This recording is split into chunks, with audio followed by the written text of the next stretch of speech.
Hello everyone. सो इस part की शुरुआत के साथ हमें नेक्स्ट डे का सीन दिखाया जाता है जहाँ यांग कुछ अच्छे मूड में नहीं होता है और क्विंची उसके रूम में जाके उसे ब्रेकफास्ट करने के लिए बुलाती है, पर यांग उसे कहता है कि उसे अभी थोड़ी देर और सोना है। जिसके बाद क्विंची उसे बाद में ब्रेकफास्ट करने के लिए कहती है और ऑफिस चली जाती है। ऑफिस पहुंचकर क्विंची यांग के फ्रेंड को फोन करती है और उसे बताती है कि आज यांग कुछ अच्छे मूड में नहीं है तो आज तुम्हें उसकी केयर करनी होगी। जिसपे उसका फ्रेंड कहता है कि मैं इतना वेला नहीं हूँ कि मैं उसकी और केयर कर सकूँ। तो क्विंची यहाँ पे उसे ब्लैकमेल करने लगती है कि मुझे पता है कि यांग ने तुमसे काफी सारे पैसे उधार ले रखे और अगर वो पैसे तुम्हें वापस चाहिए तो तुम्हें उसकी देखभाल करनी होगी। ये सुन के यांग के फ्रेंड को काफी अफसोस होता है और वो ना चाहते हुए भी हाँ कह देता है और क्विंची को बताता है कि अगर तुम्हारा हस्बैंड ऑफिस आता है तो मैं उसकी अच्छे से केयर करूंगा, पर अभी तक तुम्हारा हस्बैंड ऑफिस आया ही नहीं है। दूसरी ओर हमें यांग की डैड को दिखाया जाता है जो कि उसे मिलने के लिए उसके घर पहुंचते हैं और उसे कुछ डॉक्यूमेंट्स देते हैं जो कि मिस ली उसके लिए घर पे छोड़ के गई थी। और यहाँ पे हमें फ्लैशबैक में एक सीन दिखाया जाता है जहाँ पे मिस ली यांग के डैड से मिलने के लिए आई होती है और वो उन्हें बताती है कि मिस्टर क्यूई अरेस्ट हो चुके हैं और मैं उनकी लॉयर हूँ। और वो उन्हें ये भी बताती है कि मिस्टर क्यूई यांग के मेंटोर थे और अब वो क्योंकि फ्रॉड के केस में अरेस्ट हो चुके हैं तो सिर्फ यांग ही उनकी हेल्प कर सकता है। ये सुनकर यांग की मॉम गुस्सा करने लगते हैं कि आखिर मिस्टर क्यूई यांग की हेल्प कैसे मांग सकते हैं। यांग उन पे विश्वास करके उनके साथ कनाडा गया था और उन्होंने उसका करियर डिस्ट्रॉय कर दिया था। उनकी वजह से यांग को कहीं और जॉब भी नहीं मिल रही थी। अच्छा हुआ कि वो अब जेल के अंदर। बैक टू प्रेजेंट यांग के डैड उसे सजेस्ट करते हैं कि तुम्हें मिस्टर क्यू की हेल्प करनी चाहिए और उसे कहते हैं कि मुझे नहीं पता कि उसने तुम्हारे साथ पास्ट में क्या किया था, पर मैंने तुम्हें हमेशा यही सिखाया कि हमें दूसरों को ही हेल्प करनी चाहिए। इस पे यांग कहता है कि ठीक है, मैं इस बारे में जरूर सोचूंगा। नेक्स्ट सीन में हम देखते हैं कि टियान होटल की एक एम्प्लॉय जुनहुई से मिलने के लिए आई होती है और उसे मिस डोंगना के केस के बारे में कुछ बताना होता है। यहाँ पे जुनहुई उसे क्लियरली बता देता है कि वो जो भी कुछ कहेगी वो सोच समझ के कहे क्योंकि वो उसकी बातें रिकॉर्ड करने वाले हैं। जिसके बाद उस होटल की एम्प्लॉय बताना शुरू करती है कि मिस डोंगना ने आप लोगों को जो भी बातें बताई वो सारी झूठ थी। जब शावर लेते टाइम उनके हाथ में चोट लग गई थी तो हमने उन्हें तुरंत हॉस्पिटल चलने के लिए भी कहा था, पर उन्होंने मना कर दिया और उन्होंने चिल्लाते हुए कहा था कि वो सिर्फ अपना इलाज अब्रॉड में कराती है और हम लोगों से इसके लिए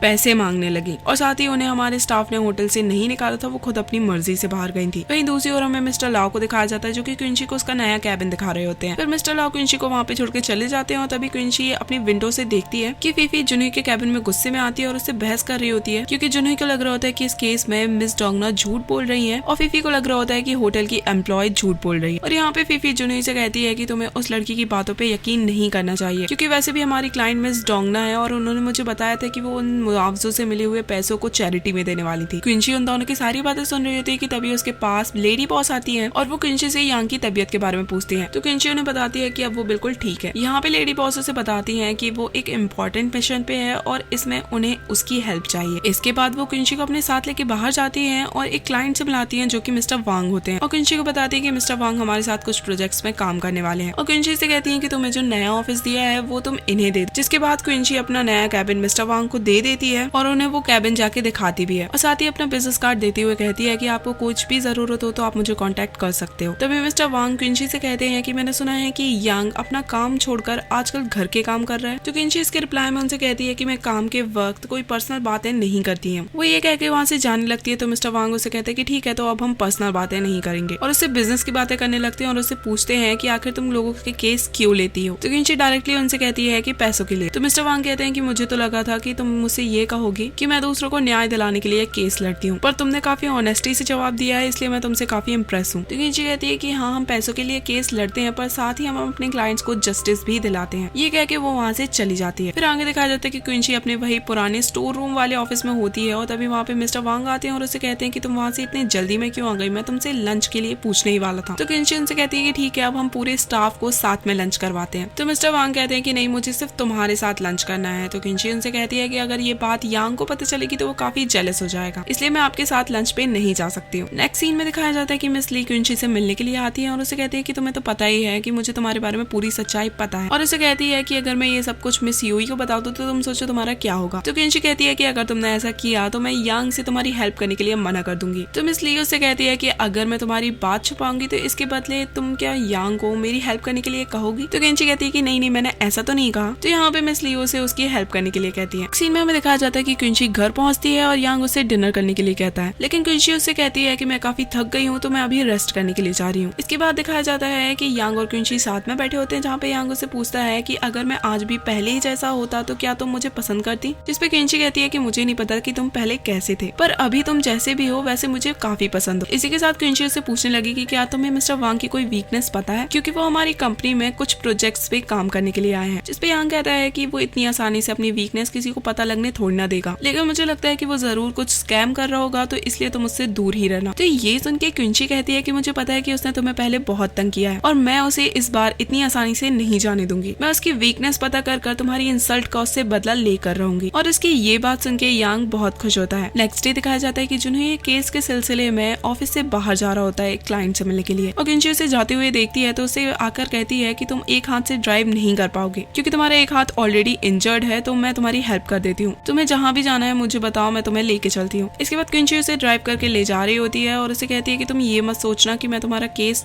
छीनना चाहती हूँ तुमसे। मेरी वजह से तुम्हारा हाथ जल गया था, इसलिए बस मैं तुम्हारी हेल्प करना चाहती हूँ। अभी के लिए तो मुझे एक तरीके से अपना असिस्टेंट समझ सकते हो। इसके बाद जुनही क्विंची से पूछने लगता है कि तुम्हें उस होटल की एम्प्लॉय की बातों पे ट्रस्ट है या मिस डैगना की बातों पे ट्रस्ट है। जिसपे क्विंची कहती है कि उन दोनों के पास ही झूठ बोलने का रीजन है, इसलिए हमें दोनों की ही बातों पे ट्रस्ट नहीं करना चाहिए और कोशिश करनी चाहिए कि हमें उस होटल से कोई सीसीटीवी फुटेज या कोई क्लू मिल सके। इसके बाद वो तियान होटल के सामने जाके अपनी कार रोक देती है और अंदर एक कस्टमर के तौर पे पहुंचती है। और रूम में पहुंचने के बाद वो जुनही को वीडियो कॉल करके पूरा रूम दिखाने लगती है जहाँ पे मिस डैगना और उस दिन रुकी हुई थी। इसी के साथ वो वॉशरूम भी दिखाती है जहाँ पे मिस डैगना को चोट लगी थी। पर तभी उसके पास एक स्टाफ की लड़की आके उससे पूछने लगती है कि क्या आपको कोई हेल्प चाहिए। जिसके बाद क्विंची उससे पूछती है कि मैंने सुना है कि इस होटल ने एक स्टार सेलिब्रिटी को अपने होटल से निकाल दिया था। जिसपे वो एम्प्लॉय कहने लगती है कि मुझे नहीं पता आप किस बारे में बात कर रही हो, और उसे बताते हैं कि हमारे होटल की और भी काफी सारी ब्रांचेस हैं, और उसे कहते हैं कि आप टेंशन मत लीजिए, हम आपको यहाँ पे अच्छी से अच्छी सर्विस प्रोवाइड कराएंगे। वहीं दूसरी ओर हमें जुनही को दिखाया जाता है जो कि कार में बैठकर क्विंची के आने का वेट कर रहा होता है। पर तभी यहाँ पे वो उस होटल की एम्प्लॉय मिस याओ को देखता है जो कि होटल के अंदर जाती है, और उसके अंदर जाने के बाद वो उसकी कार की फोटो खींचने लगता है। तभी क्विंची उसे वहाँ पे आके बताती है कि मैंने अंदर सब कुछ चेक कर लिया पर मुझे वहाँ पे कोई भी क्लू नहीं मिला। दूसरी तरफ हमें फीफी को दिखाया जाता है जो कि मिस डैगना से बात कर रही होती है। तभी मिस डैगना उसे बताती है कि मुझे अपना विटनेस मिल गया है पर पता नहीं कि तुम उसकी बातों पे यकीन करोगे या नहीं। तो फीफी उनसे कहती है कि अगर वो विटनेस आपके साथ ही था इंसिडेंट के टाइम तो हम उसकी बातों पे जरूर यकीन करेंगे। फिर नेक्स्ट सीन में दिखाया जाता है कि क्विंची और जुनही साथ में बैठ के लंच कर रहे होते हैं। तभी क्विंची को जल्दी जल्दी खाना खाते हुए देखकर जुनही से पूछता है कि तुम ये डॉग्स की तरह कब से खाने लगी, और उसे कहता है कि क्या तुम ये मुंह में ठूसना बंद करोगी। जो क्विंची कहती है कि अच्छा अगर मैं कुत्तों की तरह खा रही हूँ तो तुम भी तो यहाँ पे टेबल पे बैठ के मेरे साथ ही खाना खा रहे हो, तो कुछ भी कहने से पहले तुम क्या हो ये भी सोच लो।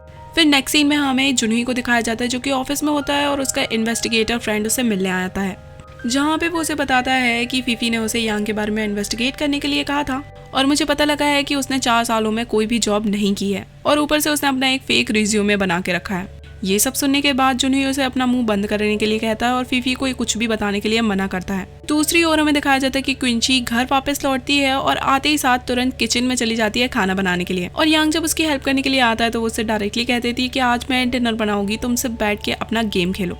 जिसपे यांग को चिंता हो रही होती है कि कहीं ये किचन का पहले जैसे ही हाल ना कर दे, पर क्विंची उसे यकीन दिलाती है और इसके बाद हमें दिखाया जाता है कि वो फाइनली सारा डिनर रेडी कर लेती है और यांग को बताती है कि उसने पहले से ये सब के बारे में प्रिपरेशन करके रखी थी और यांग को भी वो डिनर काफी पसंद आता है। तो क्विंची उसे हंस के कहती है कि ये सिर्फ आज के लिए था, रोज तुम्हें ही डिनर बनाना पड़ेगा। फिर आगे दिखाया जाता है कि क्विंची यांग को बताती है कि आज वो मिस ली से मिली थी और वो उसे बता रही थी कि वो यांग को मिस्टर क्यूई का विटनेस बनाना चाहती है और उससे पूछती है कि आखिर तुमने इसके बारे में क्या सोचा है। तो यांग उसे कहता है कि मैंने अभी इस बारे में कुछ भी डिसाइड नहीं किया है। तो क्विंची उसे विश्वास दिलाती है कि तुम्हारा जो भी डिसीजन होगा मैं उसमें तुम्हें सपोर्ट करूंगी। तो यांग कहता है कि अच्छा मैं उसकी हेल्प करने से मना कर दूं तो क्विंची कहती है कि तो भी मैं तुम्हारे इस डिसीजन को सपोर्ट करूंगी क्योंकि तुमने मिस्टर क्यू के लिए इतने अच्छे से काम किया था पर उसने तुम्हारा करियर बर्बाद करके रख दिया। पर इतने में ही क्विंची को मिस ली की बात याद आती है कि अगर उसने उसकी हेल्प नहीं की तो वो लेडी बॉस को उसके सीक्रेट्स बता देगी। जिसके बाद वो यांग से कहती है कि मैंने जो अभी कहा मैं उस बात को वापस लेती हूँ क्योंकि मुझे लगता है कि मिस्टर क्यू की मदद तुम्हें करनी चाहिए।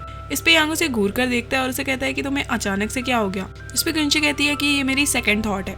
जिसपे यांग नाराज होकर वहां से जाने लगता है और जाते हुए कहता है कि एक बार में ही अपना स्टैंड ले लिया करे, बातों कैसे गोल मत घुमाया करे। फिर हमें नेक्स्ट डे का सीन दिखाया जाता है जहाँ पे यांग अपने फ्रेंड को बताता है कि उसने अपना प्रमोशन रिजेक्ट कर दिया है क्योंकि उसे सिर्फ इस जॉब से एक लोन चाहिए था जिससे वो अपनी बेसिक नेसेसिटी पूरी कर सके जैसे कि घर और कार वगैरह, और उसे वो लोन इस पोजीशन पे रहकर भी मिल जाएगा। इसलिए मैंने प्रेसिडेंट से कह दिया कि मैं अपनी ओरिजिनल पोस्ट पे ही ठीक हूँ। ये सुनकर उसका फ्रेंड काफी शॉक्ड होता है और उसे कहता है कि मैं यहाँ पे 5 सालों से काम कर रहा हूँ, मुझे कोई प्रमोशन नहीं मिला, और उसे गुस्सा करने लगता है कि मुझे लगा था कि तुम अपने साथ साथ मेरा भी प्रमोशन करा दोगे। और वो यांग से कहता है कि मैंने तो अपनी बीवी तक को बता दिया कि मेरा भी प्रमोशन होने वाला है और सैलरी भी बढ़ने वाली है, अब मैं क्या करूंगा। जिसपे यांग कहता है कि पर तुम्हें तो इतना इन्वेस्टमेंट के बारे में नॉलेज भी नहीं है, तो तुम्हें प्रमोशन कैसे मिल सकता है, और अपनी फ्रेंड की कंडीशन देख के हंस रहा होता है। और इसी के साथ ये पार्ट यहीं पे एंड होता है। तो see you guys in the next part.